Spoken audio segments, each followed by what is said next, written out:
la desigualdad social que hoy vive en nuestro pueblo. Con marchas y consignas, organizaciones sindicales y colectivos de mujeres conmemoraron el 75 aniversario de la Revolución de 1944, pero además exigen mejores condiciones de vida. Cientos de guatemaltecos aprovechan el fin de semana largo por asueto del 20 de octubre. Sin embargo, el estado de sitio y lluvias han reducido índice de turistas en algunos puntos del país. Lamentable las personas que perdieron todo. Incendio consume más de 380 locales comerciales en el mercado de San Antonio Chuchitepeques. 15 compañías de bomberos trabajaron por varias horas para contener el fuego. En el plano internacional, tensión en Chile tras nueva jornada de incidentes, saqueos, cierre de todo el comercio y cancelación de vuelos en las peores protestas desde el retorno de la democracia en 1990.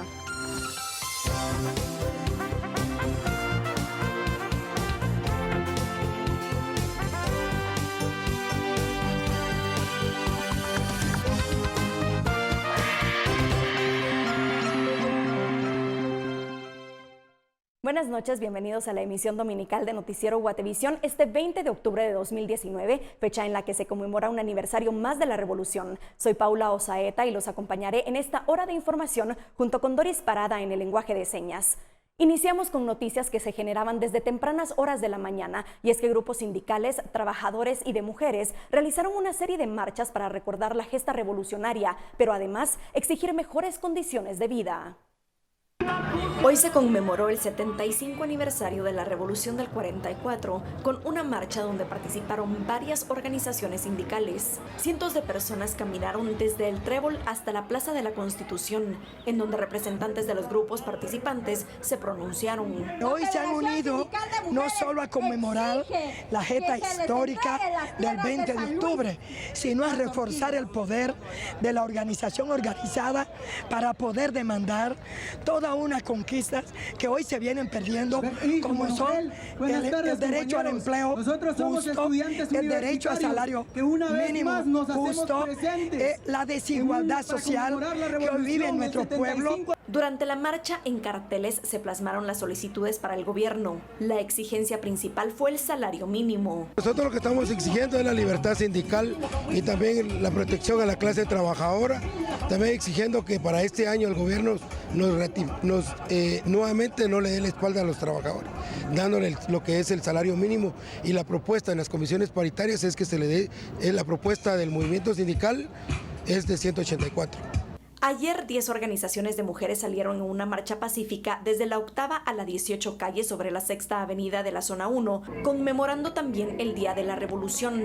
Sus peticiones eran las mismas, un salario mínimo digno. El salario en las industrias y en las fábricas no siempre es el total del salario mínimo. En la maquila es de 2.700 y en otras empresas que no son maquila es de 2.900. El problema es que eso ya no alcanza. Cada vez hay un aumento de los productos y la población cada vez se sume más en desnutrición. Ahí leemos los índices de desnutrición en la niñez. Como en años anteriores, hoy también se homenajeó a Jacobo Arbenz y a Oliverio Castañeda de León, asesinado en la marcha de 1978. Por una Guatemala en paz, Paula Osaeta, Claudia Martínez y Carlos Hernández. Pero ¿cómo vivió Guatemala la Revolución de 1944 y qué provocó la gesta? El periodista Álvaro González nos da un amplio panorama de los hechos que marcaron los años previos y posteriores a la Revolución. El día 26 de octubre de 1944, Guatemala entera presenció la más grande expresión de fervor cívico. Todos los habitantes de la capital y de algunos municipios en número mayor de 100.000 se lanzaron a las calles formando la manifestación más compacta y numerosa que se haya visto. Corría el año de 1944. El general Jorge Ubico se había mantenido en la presidencia de Guatemala durante 14 años, hasta que un 1 de julio del mismo año, por presión popular de los guatemaltecos quienes salieron a manifestar, renunció. En su lugar dejó a cargo a un triunvirato militar integrado por Eduardo Villagrán Ariza, Buenaventura Pineda y Federico Ponce Baides. Este último fue nombrado presidente provisorio. Pero el 20 de octubre de 1944, civiles y militares se unieron y salieron a las calles para derrocar al presidente Federico Ponce Báides. En esta ocasión, tanques se colocaron frente al Palacio Nacional de la Cultura. Otro triunvirato, esta vez formado por Jacobo Arbenz Guzmán, Francisco Javier Arana y Jorge Toriello, tomó el mando de la nación. Era la Junta Revolucionaria de Gobierno. Esto sucedió hace 75 años. En ese mismo año se convoca a elecciones y Juan José Arévalo resulta ganador. En 1950, Jacobo Arbenz Guzmán es electo presidente y toma posesión en marzo de 1951. Pero en 1954 fue derrocado por un golpe de Estado. Os digo adiós, amigos míos, con amargo dolor, pero manteniendo firmes mis convicciones. Guardad lo que tanto ha costado, y esta años de lucha, de lágrimas, de sacrificios y de conquistas democráticas, son muchos años como para contradecir a la historia. ¡Viva la Revolución de Octubre! ¡Viva Guatemala! Dentro del legado de los años de la Revolución se encuentran el Instituto Guatemalteco de Seguridad Social, la creación de la autonomía municipal y los 3 poderes del Estado, ejecutivo, legislativo y judicial, creación del Código de Trabajo, el Congreso emite la primera ley monetaria, se autoriza el voto a la mujer, se crea el Comité Nacional de Alfabetización, se incrementa el salario a los maestros, se crean las escuelas tipo federación y esto amplía la cobertura educativa. Se facilita la impresión de libros por medio de la editorial del Ministerio de Educación y surgen las organizaciones sindicales. Estas son algunas de las publicaciones de la conmemoración de la Revolución de Octubre, realizadas en el transcurso de las décadas.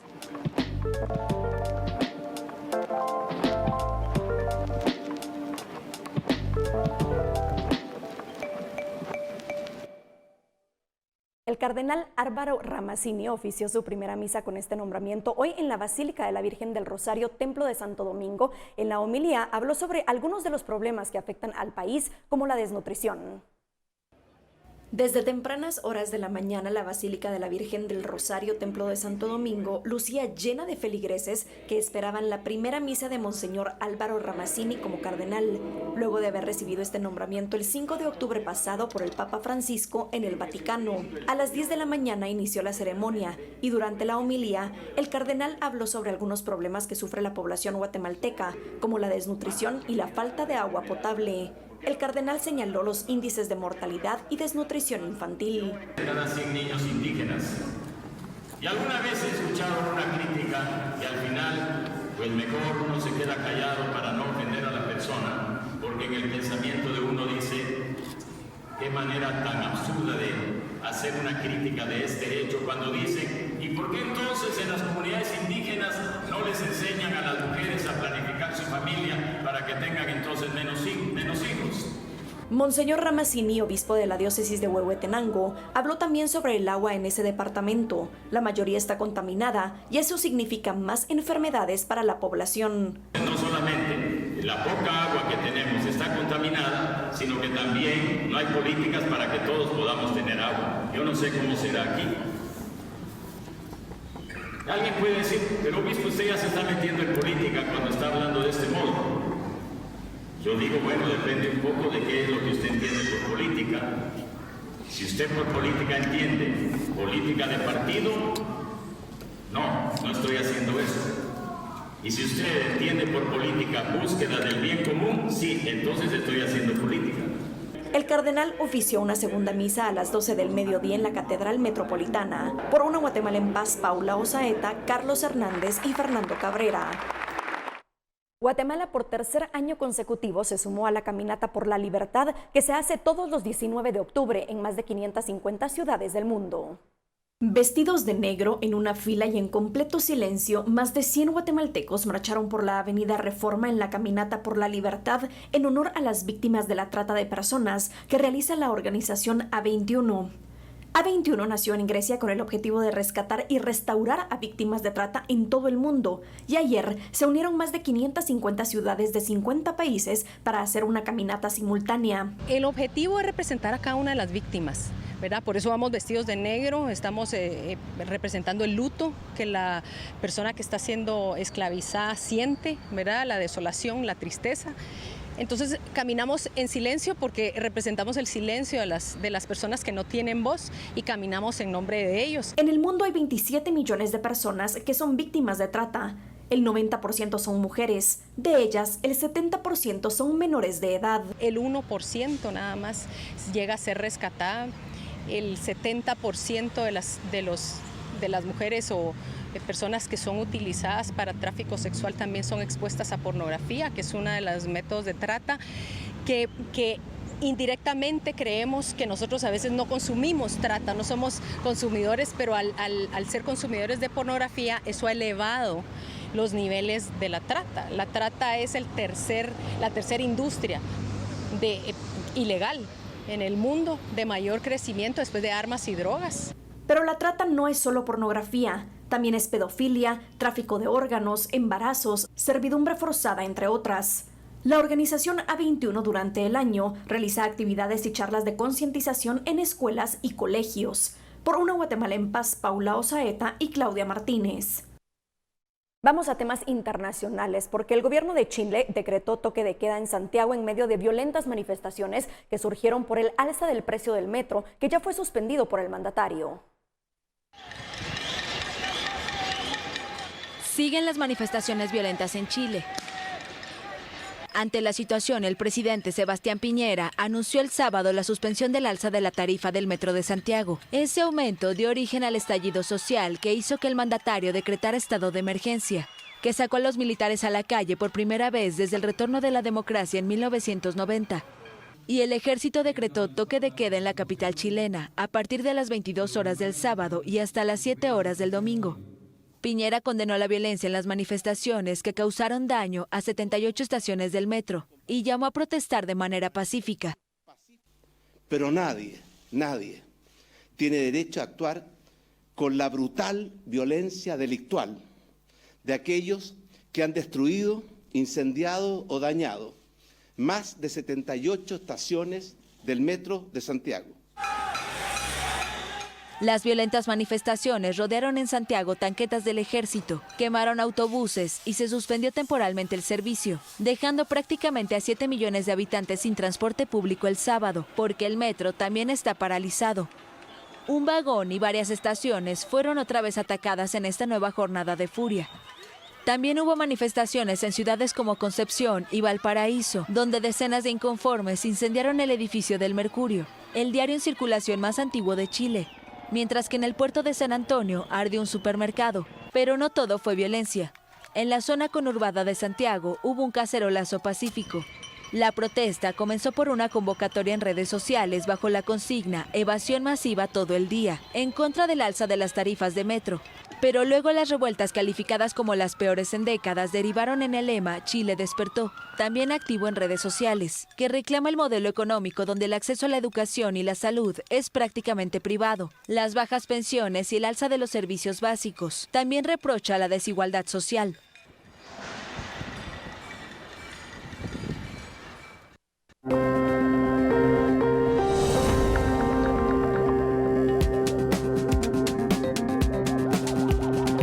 ¿Es usted propietario de un vehículo? Al volver tenemos información de su interés.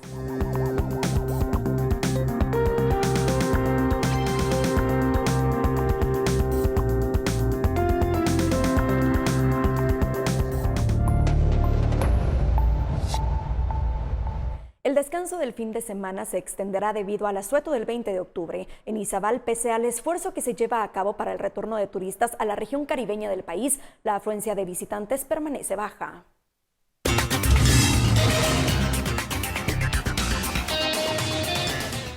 Livingston continúa afectado por la baja en turismo como consecuencia del estado de sitio. Sin embargo, de a poco los turistas empiezan a llegar. Visitantes nacionales llegaron este fin de semana a El Boquerón, un paraíso natural que se ubica en el Estor, lugar donde rige el estado de sitio.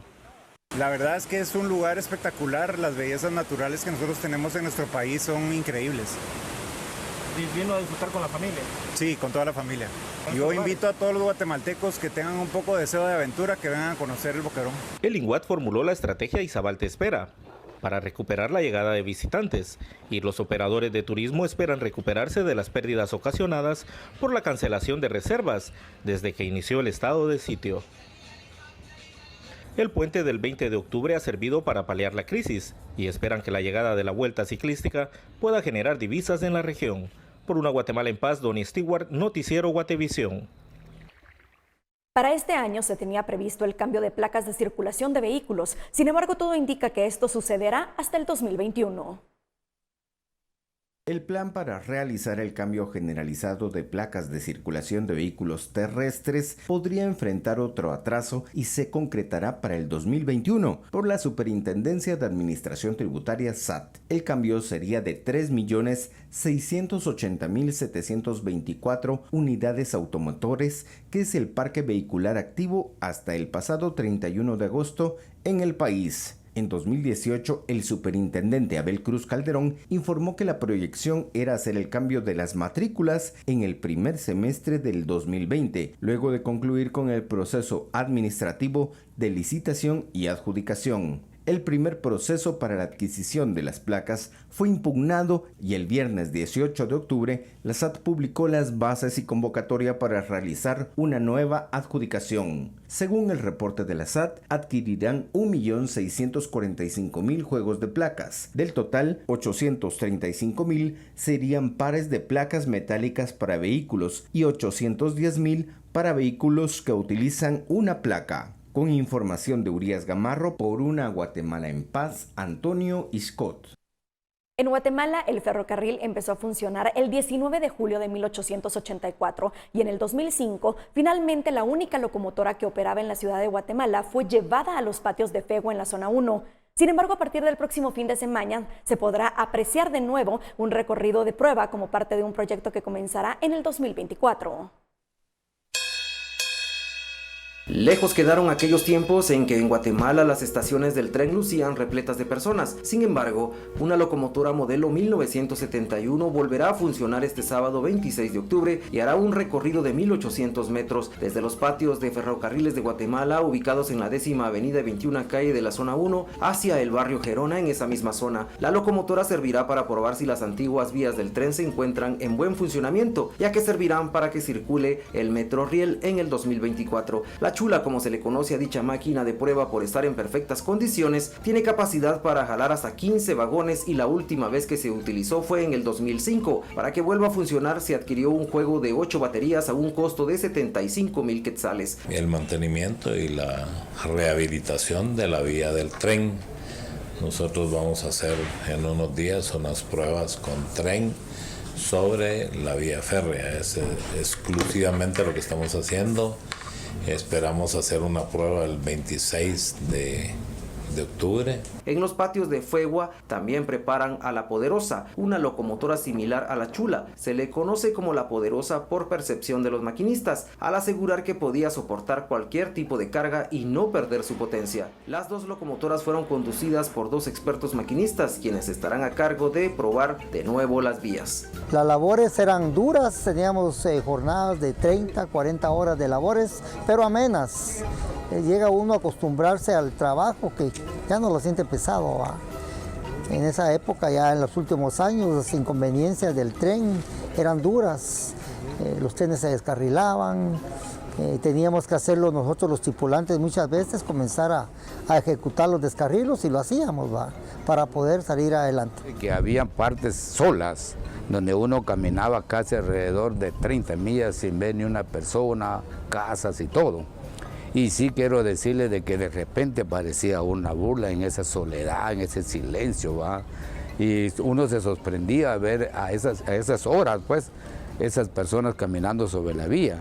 Y cuando yo accionaba el freno de emergencia para no atropellar a la persona, y cuando ya volví a ver y revisar toda la locomotora y el tren, no había nada. La ruta original de prueba está entre Fegua y el barrio La Ermita Zona 6, aunque por ahora serán 1.800 metros. Mientras avancen las pruebas, se permitirá que los vecinos aborden los vagones para socializar el proyecto de Metrorail. La entrada de la primera locomotora a la ciudad de Guatemala, el 19 de julio de 1884, fue festejada por la población y el gobierno. Llegó a la estación central, donde en la actualidad está el Museo del Ferrocarril, en la 9ª Avenida y 18 Calle de la Zona 1. Para financiar el proyecto, en 1883 se decretó que todos los guatemaltecos que ganaran más de 8 pesos al mes estaban obligados a comprar acciones por un valor de 40 pesos. El gobierno consiguió llevar la línea desde Puerto Barrios hasta El Rancho. En 1904, la carencia de dinero para terminar los 94 kilómetros que faltaban hasta la capital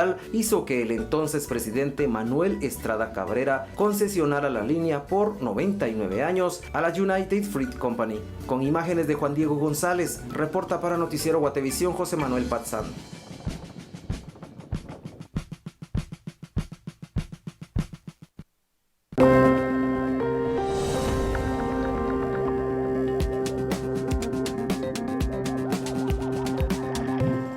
Autoridades realizan allanamiento en instalaciones de la USAC. Volvemos con este y otros temas luego de la pausa.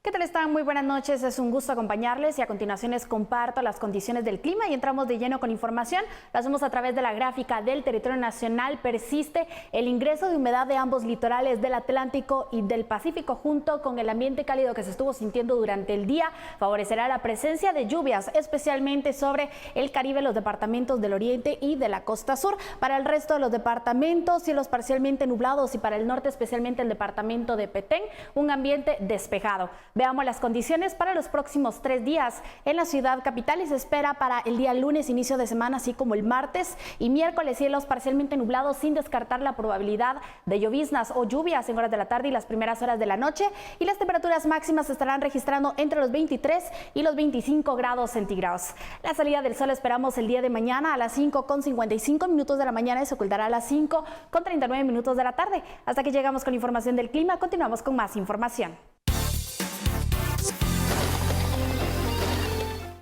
Carlos Yash Medrano, de 22 años, tomó posesión este domingo como nuevo secretario de la Asociación de Estudiantes Universitarios AEU de la Universidad de San Carlos de Guatemala, cargo que era ocupado por Lenina García. El acto se celebró esta tarde en el Paraninfo Universitario ante la presencia de catedráticos y estudiantes. Yash Medrano fue postulado por la planilla Conciencia, grupo conformado por estudiantes de entre 18 y 23 años que cursan los primeros años de carreras en la máxima casa de estudios.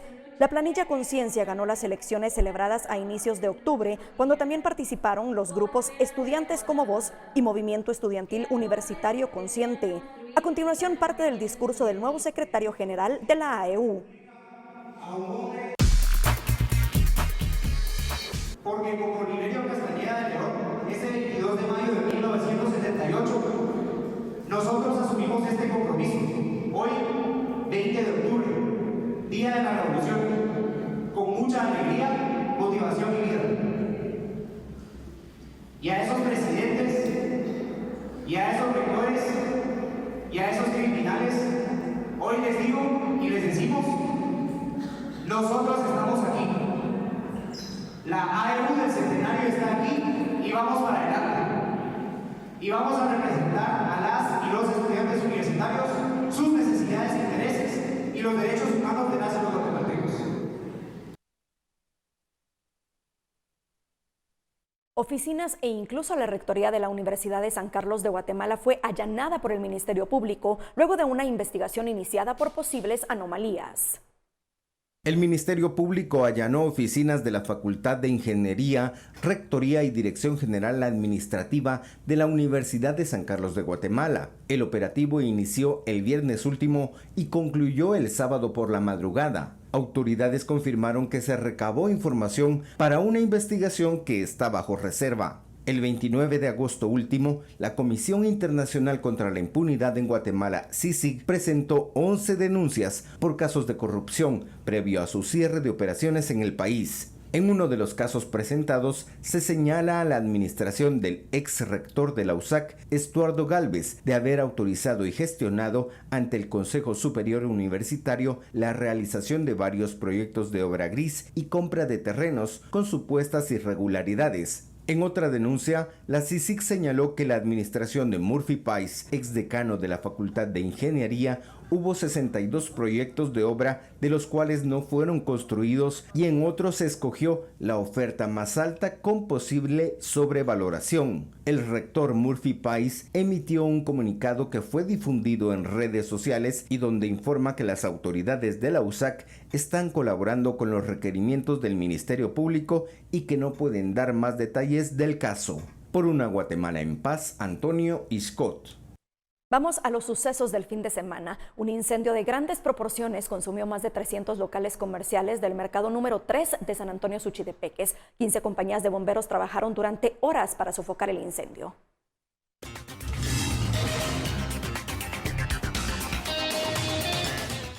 El fuego inició a la 1:30 de la mañana, por lo que bomberos voluntarios de San Antonio activaron la alerta de incendio y solicitaron apoyo de otras compañías.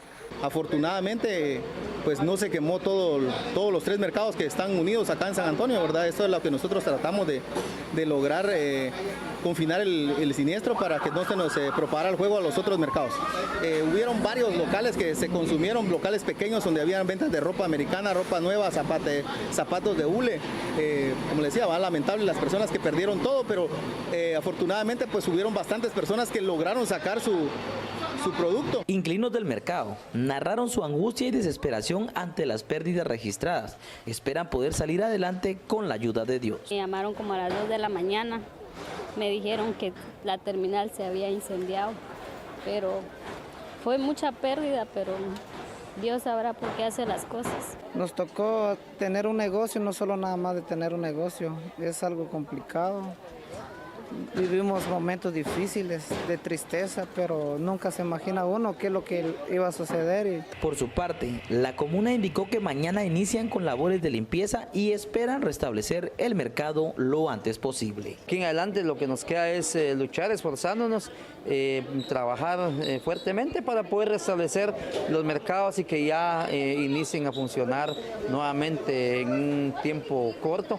Y lo que esperamos la comprensión de la población y también de los vendedores que, pues entiendo, ellos perdieron sus bienes, perdieron sus productos, pero lo importante aquí en adelante es luchar, unirnos y tratar la forma de salir adelante. La estructura registra daño severo, por lo que Conred recomienda un estudio minucioso para determinar las medidas a tomar.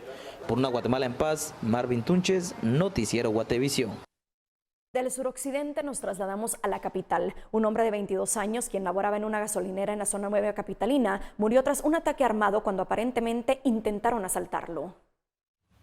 El ataque armado quedó grabado por cámaras de videovigilancia. Jesús Isaías Osorio Salam, de 22 años, murió en un hecho ocurrido el sábado último en una gasolinera ubicada en la 12 calle 0-71 de la zona 9 capitalina, lugar donde laboraba. Un vehículo entró a la estación aparentemente para abastecerse de combustible y, según testigos, los tripulantes querían asaltar a Osorio Salam y luego le dispararon. Agentes de la Policía Nacional Civil y peritos del Ministerio Público recabaron evidencias en el lugar con el objetivo de encontrar a los responsables. Con imágenes de Carlos Hernández, por una Guatemala en paz, Antonio Iscot. Hacemos una pausa en los temas que han marcado la agenda durante los últimos días para compartir con ustedes los momentos inolvidables que marcaron la semana. Por supuesto, con el toque de Otto Ángel y Ben Keichin en las inolvidables.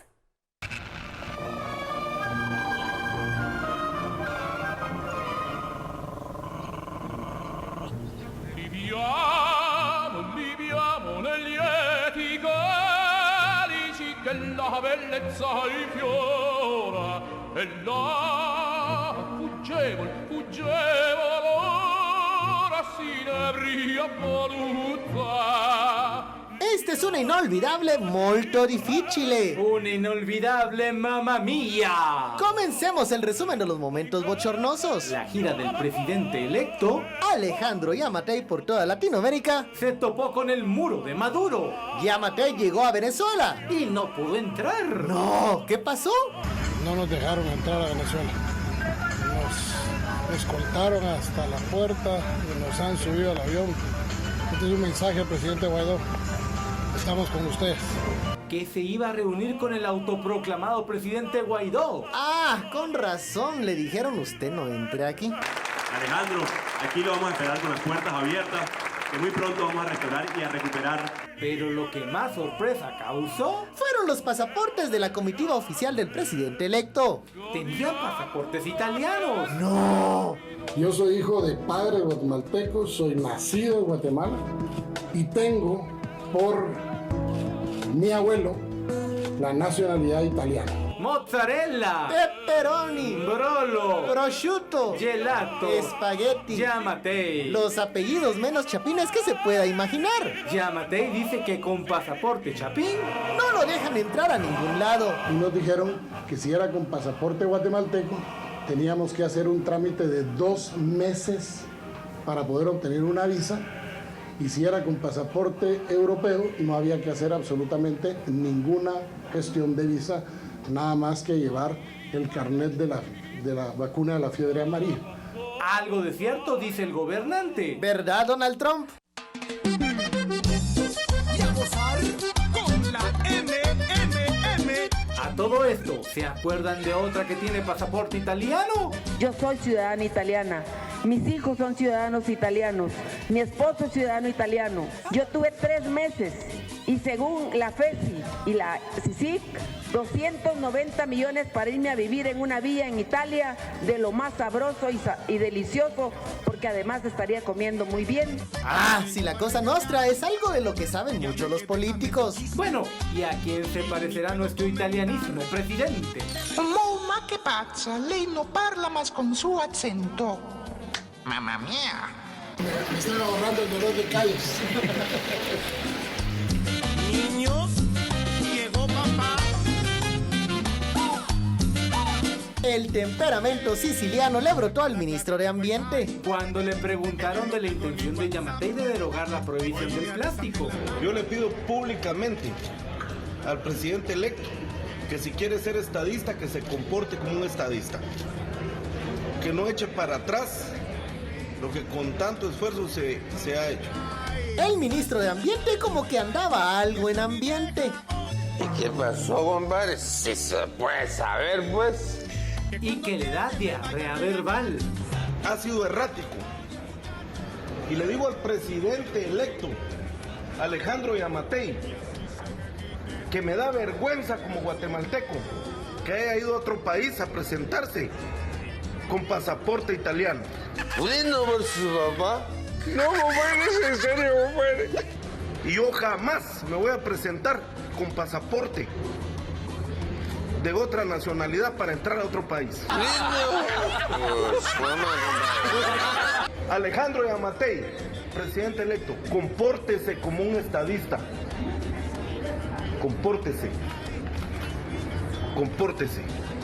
Porque los funcionarios de ese gobierno nos hemos comportado. Anda dolido Alonso. ¿Será porque su partido solo sacó el 4% de intención de voto? Sí, ya sabemos que falta poco para que se vaya del poder. Y el presidente Jimmy Morales ha sido humilde, sencillo y ha respetado a todos los guatemaltecos. Olvidémonos. Esto, salud.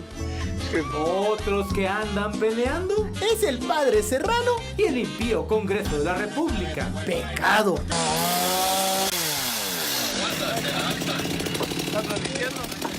Pecado es estar haciendo de todo menos de alcalde. Neto Brand ahora es leñador o director técnico de fútbol. Pero cuando llegan al área pequeña, cuando la bola está en el área pequeña para meter gol, no encuentro ese gol.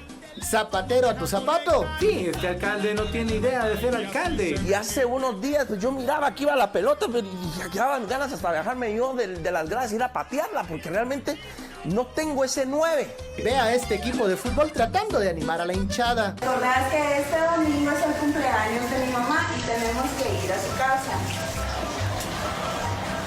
No quiero ir a la casa de mi suegra. Si es el clásico. 2-1 para este domingo del clásico. Esto nunca había pasado. Tu mamá le va a los cremas, ¿verdad? Por supuesto que le va a los cremas. ¿Qué te parece si la sacamos? Ay. Entonces, ¿podemos ir, amorcito? Sí, nos vamos.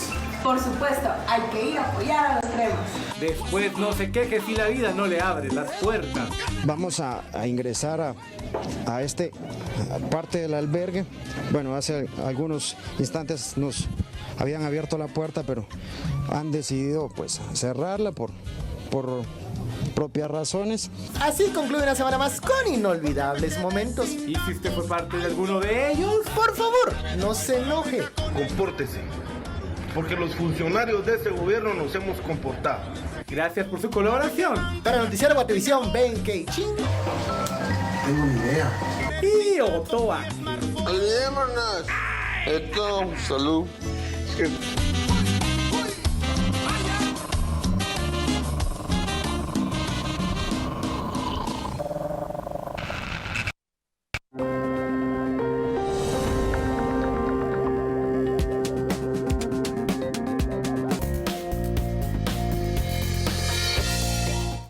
Los bolivianos deciden este domingo en una jornada electoral si prolongan hasta el 2025 el mandato de Evo Morales en el poder desde hace 13 años o bien optan por cambiar a su primer presidente indígena de izquierda.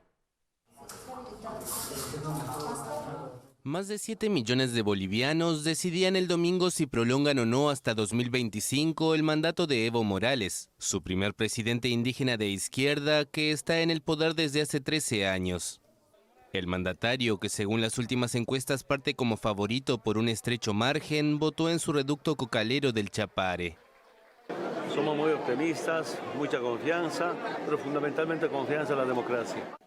El expresidente Carlos Mesa, que logró reunir en el último tramo de la campaña a actores políticos disímiles desde la izquierda hasta la derecha radical, es el único de los 8 aspirantes opositores que puede hacer tropezar al mandatario.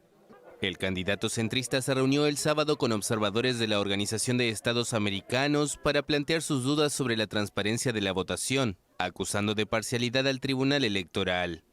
No confío en la transparencia del proceso. El Tribunal Supremo Electoral nos ha demostrado que es un brazo operativo del gobierno, lamentablemente, y nuestra desconfianza es muy alta.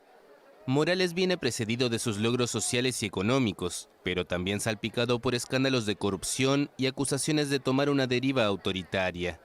Su decisión de postularse para un cuarto mandato es fuertemente criticada por la oposición. En febrero de 2016, los bolivianos le dijeron no a Morales en un referéndum para cambiar la Constitución, que solo permite 2 periodos en el poder. Sin embargo, un año después esa decisión fue anulada por una polémica sentencia de la Corte Constitucional, que decidió que competir era su derecho humano. Parte de la oposición llama a los votantes a un voto castigo contra el izquierdista, que por su lado confía en el voto seguro de sus filas. Los primeros resultados de las elecciones en Bolivia dan la ventaja al presidente y aspirante a la reelección Evo Morales con 45.28% de los votos, pero aún no se define si habrá segunda vuelta.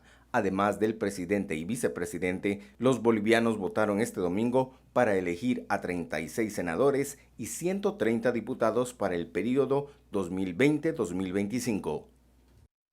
Cadáveres en la calle, impactos de bala y charcos de sangre eran parte del escenario en las calles de Culiacán el viernes tras enfrentamientos armados en la ciudad del noroeste de México, en el que la policía detuvo el jueves a uno de los hijos del capo de la droga, Joaquín El Chapo Guzmán, que fue liberado más tarde.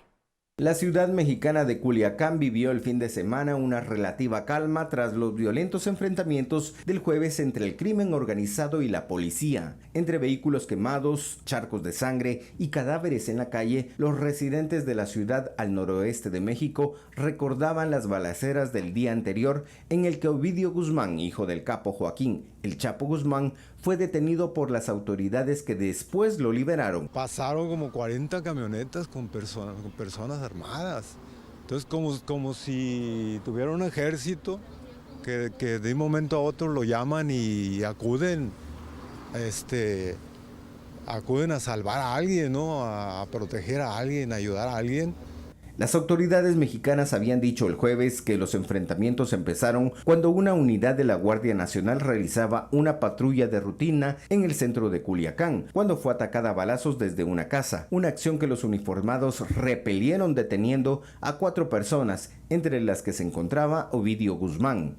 El viernes, las autoridades rectificaron que el operativo sí fue planeado, pero que grupos delictivos rodearon la residencia donde se encontraba detenido con una fuerza mayor que la de los militares, por lo que el gobierno mexicano optó por detener el operativo. El viernes y durante el fin de semana, múltiples comercios de la ciudad se mantuvieron cerrados. Cerramos, nos metimos a la bodega, hay sicarios por todos lados, alrededor de la tienda. Y pues también ellos en psicosis y de hecho me dijeron, ¿sabes qué? Ni nadie se presente mañana. Las balaceras del jueves se extendieron por unas 6 horas y dejaron un civil muerto, 7 soldados fallecidos y 3 policías heridos. Tras la recaptura en 2016 del Chapo Guzmán, encarcelado a cadena perpetua en Estados Unidos, sus hijos asumieron el control del poderoso cartel de Sinaloa en disputa con su cofundador Ismael El Mayo Zambada. Con información e imágenes de agencia AFP, por una Guatemala en paz, Antonio Iscot. Luego de los enfrentamientos en Culiacán entre sicarios del cartel de Sinaloa y fuerzas de seguridad, se hizo público este video que ha causado señalamientos contra autoridades mexicanas. Se observa cuando un contingente de las Fuerzas Armadas se topa con un grupo de aparentes sicarios fuertemente armados. Integrantes de ambos grupos se saludan y dialogan, lo que ha causado críticas por parte de vecinos que señalan un posible acuerdo entre ambas partes. Según declaraciones del secretario de la Defensa Nacional, Luis Crescencio Sandoval, publicadas por el diario Vanguardia, un contingente de las autoridades coincidió con un retén de personas armadas, quienes retuvieron a los militares y luego los dejaron retirarse sin haber sido agredidos.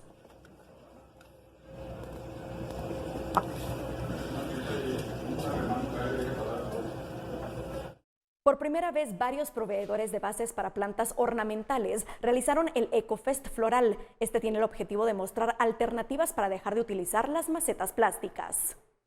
Flores y plantas de todo tipo en bases hechas con coco o bambú predominaron en la primera edición del EcoFest Floral. La idea es mostrar alternativas diferentes y biodegradables de macetas, con productos que son extraídos de áreas rurales del país, apoyando a personas de escasos recursos que venden este material para obtener mayores recursos. Entre los principales materiales está la fibra de coco, está el bambú, por ejemplo el olote y muchas fibras que se obtienen de cortezas, de hojas y muchas variantes de cosas que se dan en la costa sur del país. En la exhibición se mostraron follajes, oasis, flores exóticas y suculentas, una gran variedad de flores y plantas que se adaptan a estas nuevas bases que buscan cuidar el medio ambiente. Este es un nuevo emprendimiento para apoyar el uso de cero plástico. Entonces, en el ámbito de floristería se utiliza muchas veces a esas bases plásticas, donde eso se muere la planta o se muere el arreglo floral, va a la basura y contamina. Entonces, Bases Ornamentales El Arca lanza nuevos productos biodegradables. Por una Guatemala en paz, Paula Osaeta y Claudia Martínez. Gracias por habernos acompañado en este recorrido noticioso del fin de semana. Recuerde que mañana los esperamos en las emisiones de las 18 y 21 horas. Buenas noches.